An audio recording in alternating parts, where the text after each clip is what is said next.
and the Father. He says, Correct, my okay. Father, take this cup away from me, which means he doesn't want to go to the crucifixion. He prayed this 3 times. All 3 times his prayers were rejected. Yes. Himself rejected his prayers. Makes no Because sense. he's part of the Trinity. Why He did stop. Jesus reject his own prayers? In the Garden.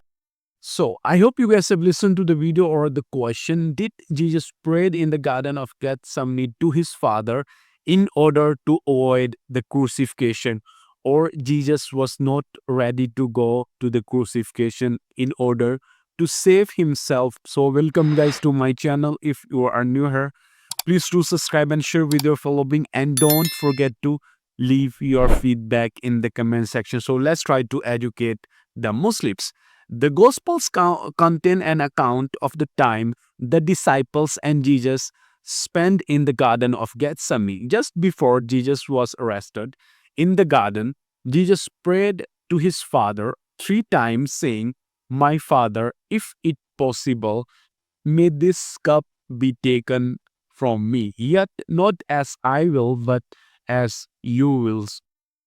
Now, these prayers reveals Jesus' mindset just before the crucifixion and his total submission to the will of God. The cup to which Jesus refers is the suffering he was about to bear. It's as if Jesus were being handed a cup full of bitterness with the expectations that he drink all of it. Now, Jesus had to use the same metaphor in Matthew chapter 20, verse 22, when prophesying of the future suffering of the James and John, when Jesus petitions the Father, saying, "Let this cup be taken from me," he expresses the natural human desire to avoid pain and suffering. I have no idea what source or what sort of Bible Muslims does read, but nowhere Jesus said that he don't want to go for the cross or the crucifixion. But since Jesus was battling his human nature and desire, however, Jesus himself knew for what reasons he has come to the earth. It is very wrong to say that Jesus didn't want to go for the cross or the crucifixion, because he himself proclaimed this very event will take place in his life.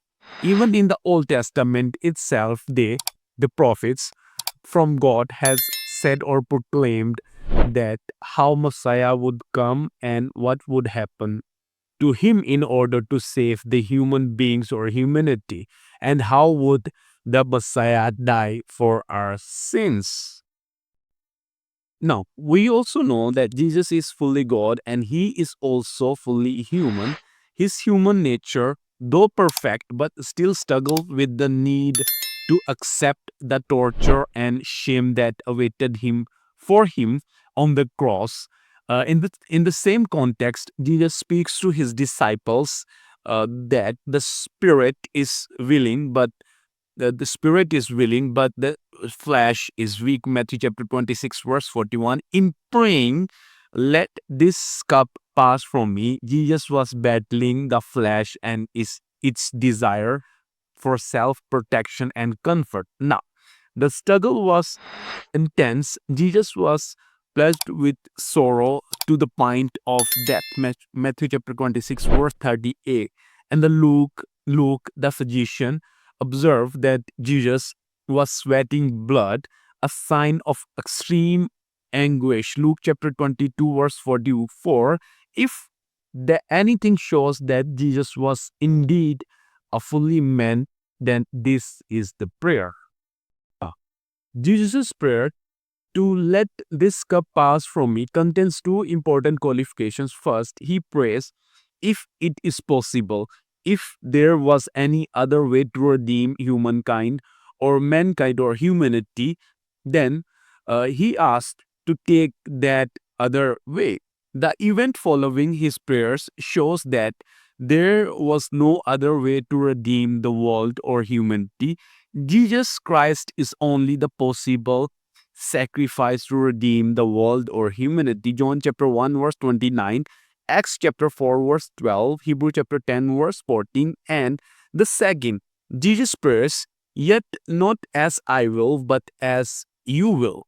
Jesus was committed to the will of the God, body, mind, soul, and the prayer of the righteous is always dependent on the God. See Matthew chapter 6 verse 10. And I hope you guys like this video. Please do subscribe and share with your fellow being, and don't forget to leave your feedback in the comment section, and many more episodes are coming up.